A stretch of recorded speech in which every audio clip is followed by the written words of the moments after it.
हमारे पहलवानों को सुरक्षा दी जानी चाहिए। आज खुली धमकियां आ रही हैं, पर मोदी सरकार ऐसा कुछ नहीं करेगी। मोदी सरकार डरपोक है, मोदी सरकार डरती है। मोदी जी, मोदी सरकार, हुकूमत, मेरी बात समझो, मोदी सरकार संविधान से डरती है। आज संविधान की तो बेइज्जती कर रही है। मोदी सरकार आवाम से डरती है, मोदी सरकार किसान से डरती है, मोदी सरकार जवान से डरती है, मोदी सरकार पहलवान से डरती है, और मोदी सरकार विपक्ष से डरती है। गर्मी निकालती, शादियां करके निकाल लेते ना भैया। खामा कम संविधान को हाथ में लेके काहे गर्मियां निकालते फिर रहे हो? योगी जी से पूछो, आप समझो इस बात को। गर्मी निकालने के और भी साधन होते हैं, गुंडों को मार के गर्मी निकाली नहीं जाती। तो अरे आज धमकियां देने वाले अगर लोग हैं तो आज सरकार को चाहिए कि Z+ सिक्योरिटी, तो मैंने पिछली बार भी कहा था, आप कंगना को दे सकते हो, जो अर्धनंगी औरत सड़कों पे निकल जाती है आधे आधे कपड़े पहन करके, देश में संस्कृति को मिट्टी में मिला रही है, उसको आप Z+ सिक्योरिटी दे रहे हो। जिसके साथ हमारे देश की जो पुलिस चल रही है वो भी आंखें घुमा के चल रही है कि भैया इसको कैसे देखें, आप समझो। पर जो हमारे देश में तिरंगे को ओढ़ के चल रहे हैं उनको आप नहीं दोगे सिक्योरिटी। आज सही मायने में अगर ये धमकियां मिल रही हैं तो हम सभी लोग मोदी सरकार से आग्रह करते हैं कि आपके गुंडे बदमाश आज पहलवानों को धमकियां दे रहे हैं, हमारी बहन बेटियों को धमकियां दे रहे हैं, इनको Z+ सिक्योरिटी कब दी जाएगी? आप समझो इस बात को। या हमारे देश के पहलवान को Z+ सिक्योरिटी नहीं मिलनी चाहिए? क्या उनके ऊपर भी अत्याचार होगा? जैसे किसानों की शहादत हुई, आप क्या चाहते हो कि हमारे पहलवानों को आप षड्यंत्र का हिस्सा बना के, मोहरा बना करके कुछ हानि पहुंचा सकते हो? तो आज मोदी सरकार को चाहिए कि जब तुम्हारे खुले नेता उनको धमकियां दे रहे हैं, खुले मन से धमकियां दे रहे हैं, तो तुम आज उसकी गिरफ्तारी को और मजबूत एक्ट लगा के करो। आज पुलिस वालों को चाहिए कि धमकी के भी एक्ट लगाओ, धाराएं लगाओ, ऐसी यदि धाराएं लगा दो कि आजीवन बंदा वहीं बैठा रह जाए, बाहर निकलने की सोच ही ना सके।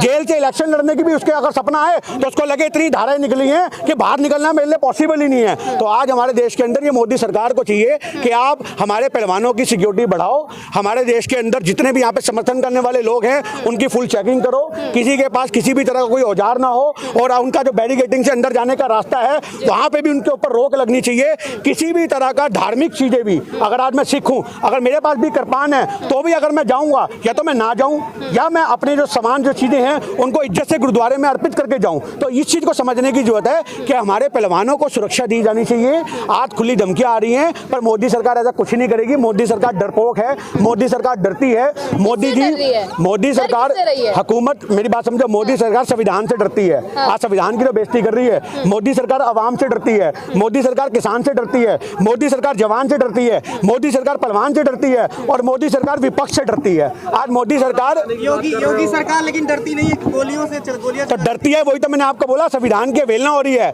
आज उनको अपने संविधान पे विश्वास नहीं है, आज बाबा साहब पे विश्वास नहीं है। तो आज हमारे देश के अंदर जब तक संविधान की होली जलाई जाएगी, जब तक आप न्याय की उम्मीद नहीं कर सकते। आप समझना इस बात को। आज आप योगी जी का तो छोड़ दो, अभी मुख्तार अंसारी का भी किस्सा गोल कर दिया उन्होंने, अफजल अंसारी को भी पैक कर दिया उन्होंने।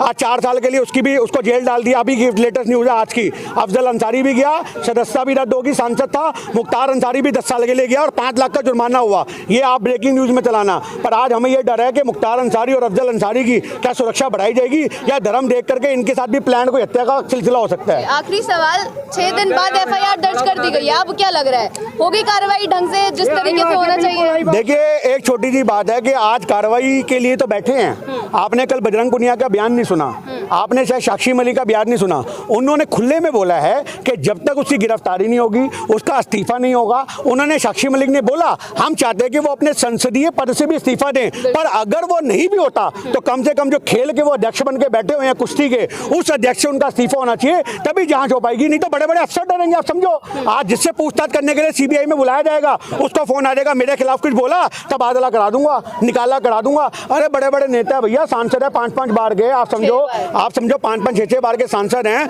बड़े दबंग आदमी हैं, यूपी में नाम है। आज लोग थर थर कांपते हैं। आज हमारे देश की राजनीति में ये चीजें देखने को मिल रही हैं कि थर थर कांपने वाले लोग, जो थर थर कंपवाने वाले लोग हैं, वो नेता बन के बैठे हैं। तो कहीं ना कहीं हमारा देश कमजोर लोगों के हाथ में है, गुंडों के हाथ में है।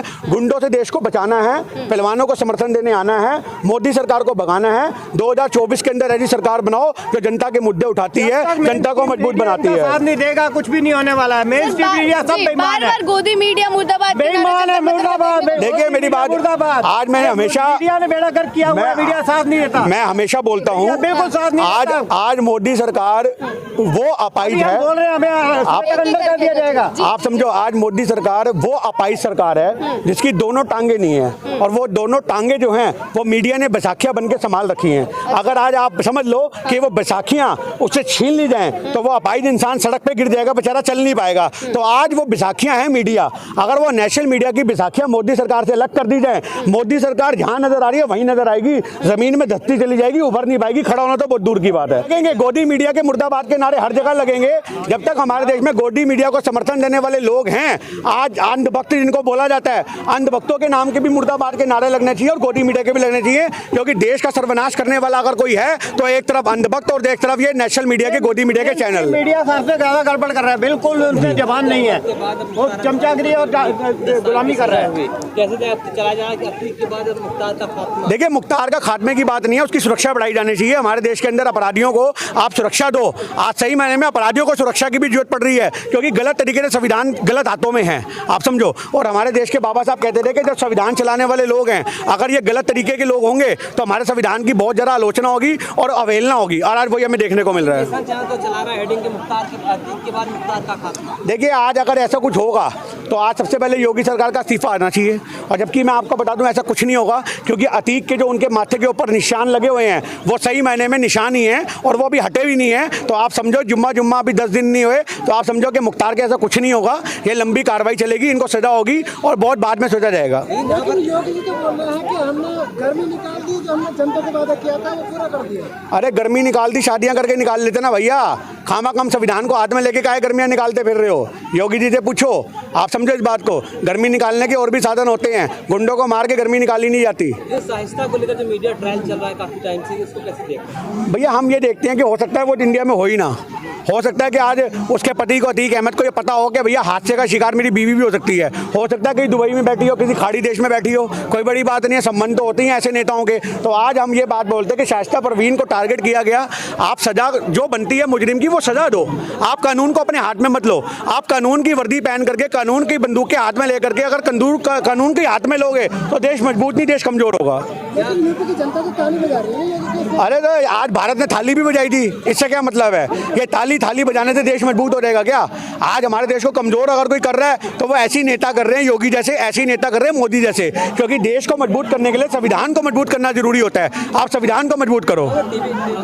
देखिए, मुस्लिम है ना, आज देश के अंदर अगर एक अपराधी मुस्लिम होगा तो उसके लिए रात को भी कोर्ट खुल जाएंगे, रात को भी कचहरियाँ खुल जाएंगी, सजाएं होंगी, सुनवाइयाँ भी होंगी और फटाफट से मामले भी खत्म होंगे। पर आप याद रखो कि अगर वो मुस्लिम कम्युनिटी से नहीं है और भाजपा का कोई प्रिय आदमी है तो उसके लिए कोर्ट कचहरियाँ सो जाएंगी, आप समझो जज बदल दिए जाएंगे, 10 के तबादले हो जाएंगे, सुनवाई कोई भी नहीं आएगी और वो मौज मार करके सांसद बन करके बैठेगा। और ऐसी हमारे देश के पहलवानों को यहाँ पे सड़कों पर बैठे अपना मुद्दा उठा रहे हैं, ऐसी मुद्दे सड़कों पर उठाए जाएंगे और नेता मौज मारेंगे।